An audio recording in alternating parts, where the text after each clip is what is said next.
اس لفظ تصوف اور روحانیت کو لے کر ہماری سوسائٹی میں بہت سارے مسکنسیپشنز ہیں،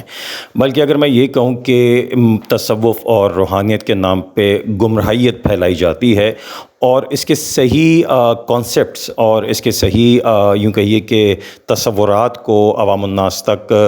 بہت کم ایسے مراکز ہیں جہاں سے پہنچایا جاتا ہے۔ ہمارا معاشرہ بہت ساری ایکسٹریمز کے اندر بٹا ہوا ہے۔ تصوف اور روحانیت کو لے کر ایک طبقہ تو وہ ہے جو سرے سے اس کا انکار ہی کر دیتا ہے، جیسے کوئی چیز ہی نہیں ہے،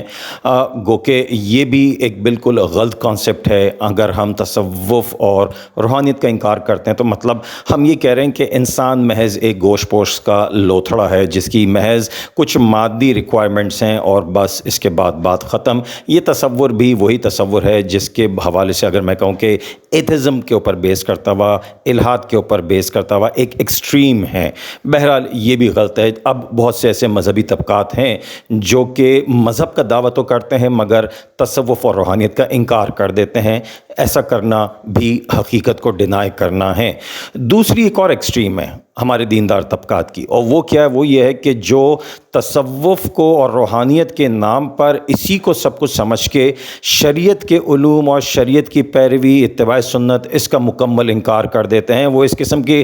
گمراہ کن تصورات میں پائے جاتے ہیں کہ جن میں وہ کہتے ہیں جی ہمیں نمازوں کے اوپر چھوٹ دی گئی ہے، ہماری نمازیں معاف ہو گئیں، اور جی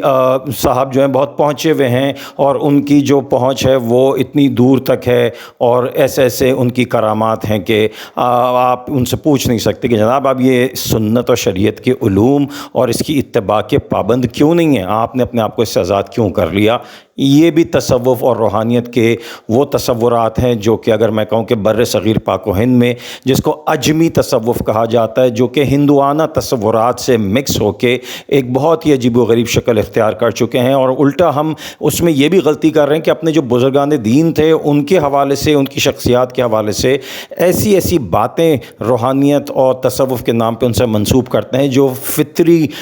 تصورات اور دین اسلام کی جو ایک فطرت ہے اسی کے خلاف چلے جاتے ہیں۔ یہ بھی گمراہ کن تصورات ہیں اور یہ ایک الگ ایکسٹریم ہے۔ تصوف اور روحانیت کے اس موضوع کے لے کے ہمارے جو طلباء ہیں، چاہے وہ اسکول کالج یونیورسٹی کے طلباء ہوں یا مدارس جانے والے طلباء ہوں، وہ بیچارے بھی بہت کنفیوز رہتے ہیں کیونکہ ان کی جو درسگاہیں ہیں وہاں بھی ماحول کچھ بیلنس نہیں ہے۔ یہ جو اسکول کالج یونیورسٹی والی ایکسٹریمز ہیں، یہاں تو مٹیریلسٹک سائنسز اتنی حاوی ہیں کہ روحانی تربیت کا تصور یہاں مفقود ہے، اور یہاں سے جو آؤٹ پٹ نکلتا ہے اسٹوڈنٹس کا وہ ایک ایکسٹریم پہ جا چکا ہوتا ہے، اور اس کو زندگی کے وہ تصورات پتہ نہیں ہوتے جو مٹیریل سائنسز سے آگے ہیں، جو کہ دین کا حصہ بھی ہیں۔ تو یہاں ایک ایکسٹریم ملتی ہے بچوں کو، اور وہاں سرے سے یہ سبجیکٹ نگلیکٹ ہوتا ہے اور یہ تربیت کا حصہ نہیں بن پاتا۔ دوسری ایکسٹریم مدارس کی ہے، وہاں بھی یہ تصوف اور روحانیت کے مضامین کو اچھا اسپیس کریٹ نہیں کیے ہوئے، ان کے مضامین، ان کے سبجیکٹس میں یہ کچھ اتنی اہم چیز ہے بھی نہیں، یا یہ بھی دیکھا جاتا ہے کہ جو خانقاہیں ہیں وہاں تصوف کے سبجیکٹس کو لے کر اپنے مریدوں میں اس قدر اس کو حاوی کر دیا جاتا ہے، جیسے میں نے پہلے بھی کہا کہ شریعت کی اتباع کی اہمیت ختم ہو جاتی ہے۔ یوں کہیے کہ بیلنس نہیں ہے، ایک طرف اس تصور کا سرے سے انکار کر دیا گیا اور دوسری طرف نوجوانوں کو اسی میں لگا دیا گیا کہ بس سب کچھ ہے جو یہی ہے۔ ایسا کچھ نہیں ہے۔ میں نے قبلہ مسعود ملت پروفیسر ڈاکٹر محمد مسعود احمد علیہ الرحمہ کی صحبت میں رہ کر تصوف اور روحانیت کی جو بیلنس اپروچ دیکھی تھی وہ یہ تھی کہ تصوف اور روحانیت پریکٹیکل ایکسپیرینس کا نام ہے۔ یہ محض تصوف کی کتابیں پڑھنے سے نہیں آتا، یہ اتباع شریعت و سنت کو چھوڑ کر اگر آپ کوئی تصوف اور روحانی کا راستہ لیتے ہیں تو وہ جادوگری ہے، وہ فیک ہے، وہ میمکریز ہیں، اور اگر آپ ٹوٹلی تصوف اور روحانیت کا انکار کر دیتے ہیں، مٹیریلسٹک سائنسز کو اپروچ کرتے ہیں،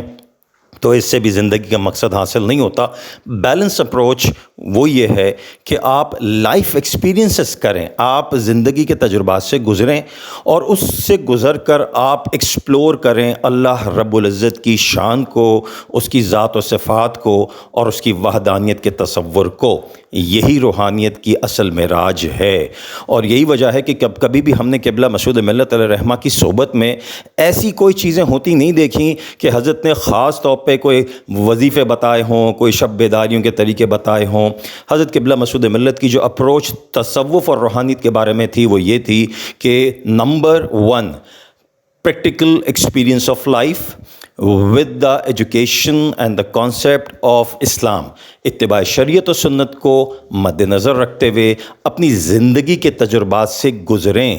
شریعت اور سنت کا علم ذہن میں رکھیں اور اس کی اتباع کرتے ہوئے اپنی زندگی کو گزاریں، اس کے ایکسپیرینسز کو کریں اور معاملات میں بہتری پیدا کریں، اپنے زندگی کے جو تجربات ہیں اس سے سیکھیں۔ یہ تصوف خود بخود انفولڈ ہونا شروع ہوگا، آپ کے سامنے آنا شروع ہوگا، آپ کو زندگی کی حقیقت پتہ چلے گی اور آپ اپنے رب العزت سے قریب ہوتے چلے جائیں گے۔ رب العزت کی قربت کو اپنی ذات کے اندر رہتے ہوئے ایک ماننا اور اس کی گواہی دینا، یہ صرف لسانی گواہی نہیں ہے کہ آپ اپنی زبان سے وربلی اس کو ایڈمٹ کر رہے ہیں، وہ تو ہم سب کرتے ہیں،